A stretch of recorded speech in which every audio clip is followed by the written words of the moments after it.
Hello everyone, welcome back. Today we're in Negril covering one of Jamaica's most craved novelty suppliers for your next behind the scenes experience.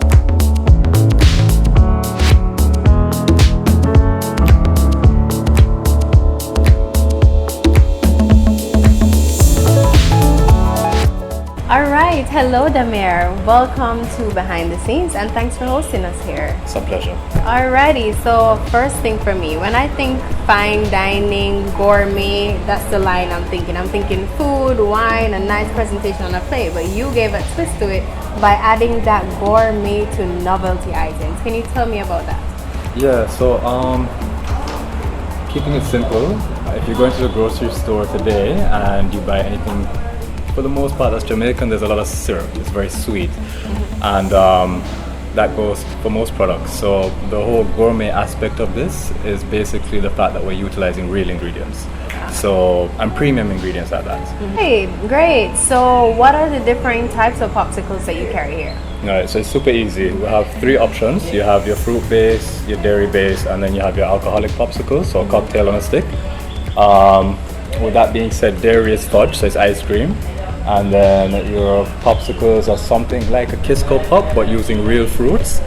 And then your alcohol-infused popsicles, that's a specialty cocktail on a stick. So those are the three options currently, but we are bringing a few more items to the business later on in the month. So. Okay, great. And when you give me all these varieties, is it something that's available every day, all these different flavors? 7 days a week, 365 days.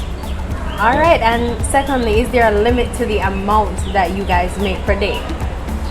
Oh, yeah, so production is being a new business and a new business model. Obviously, this hasn't really been done in Jamaica, so I'm still, there's a learning curve. Right. So for example, today, limes are very scarce on the island, like extremely scarce. So I have a few products that are really heavy when it comes on to using lime. So for example, the whiskey sour, the Scotch bonnet margarita. I think this Sunday we might not have any of those because I can't find lime. But for the most part, it's not very normal. We try to do our best. Mango we get all year round, Okay. Which is a seasonal fruit, and the same thing for everything else. So for the most part, we tend to have about 90% of inventory available every day. All right, and as it relates to making these items, are they made daily or do you guys? Yeah, so no. So they're made daily. The shelf life is obviously months because they're frozen goods, but they sell pretty quickly, so they don't last more than 2 days or so. Okay, and that's a good question though, because you highlighted there's a shelf life. So if somebody wants to come in and per se order a few of these popsicles for personal use, so they might want to do like a bulk supply, do you offer that type of service? Yeah, so currently we're doing that actually. So instead of buying from the showcase cabinet, we would actually take it out the deep chest freezer. So what happens is when you buy from this section, they're already at a temperature that you can just bite into, so they're thawed out. When you buy them from the deep chest freezer, logistically speaking, you're able to carry them further. So if you're buying from the supermarket, for example. Okay. So we do like a dozen, 2 dozen. Typically we find that guests will come into that. Oh, nice. Right, so I've heard a little something about BYOB. I want you to tell me a little bit about it. How does it work and what's the procedure? All right, so typically on the weekend, for example, Fridays, Saturdays or Sundays, we get a fair bit of traffic here, and I think given the current economy that we're living in, it's expensive to go out for drinks and even food nowadays. So I tend to find that people want to lime here, hang out a little bit longer than you typically would at a dessert shop. So my friends started bringing their own bottles, and then other people started bringing their own bottles, and then from that we just said, all right, y'all, just bring your own bottles if you want to. So we're completely comfortable with people bringing their own food here, their own drinks here. No obligation to buy anything afterwards, but you don't know, it'd be nice if you did. But yeah, that's really how that came about. Just early days. I have a lot of alcoholic friends, I guess. Then that's okay. I mean, how we is are it rum people, unique, right? though? Of course, Jamaicans are rum people. What we include though, how is it including the popsicle? Okay, so what happened was so somebody would bring rum, and we have the cups and so forth, and we started using the popsicles as chasers. So So yeah, so like again, it all boils back to everything being real. It beats anything that's artificial or fake. So when you have rum with a watermelon popsicle, it's just the flavor profile is just very different to having it with, I don't know, ginger ale or Red Bull or whatever the case may be. And especially because these are natural flavors that create every single popsicle that you have listed here. Correct. So even using it as a chaser is like having a natural concentrate from the real fruit itself being added to your drink. Yes. Right now it's a service for those who want to come in and enjoy it, and they can bring a friend, bring a bottle, and enjoy a popsicle. Simple, and like don't be shy, just put it on the table.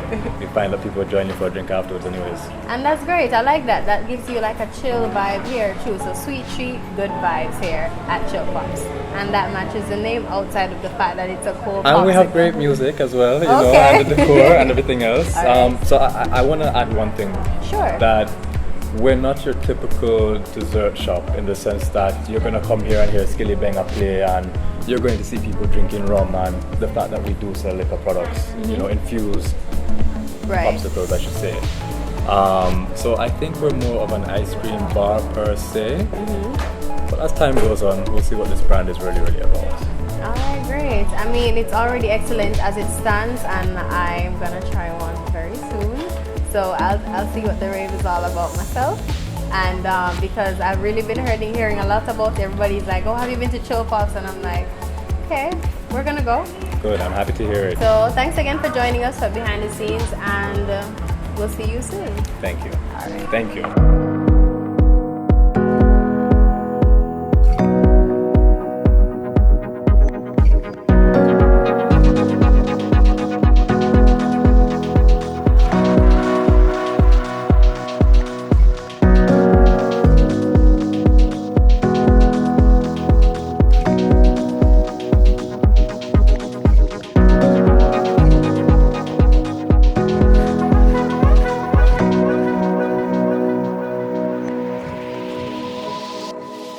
Thanks again for joining us on another episode of Behind the Scenes, where we gave you the exclusive on Chill Pops, a place where people come for sweet treats and chill vibes. And we will see you next time.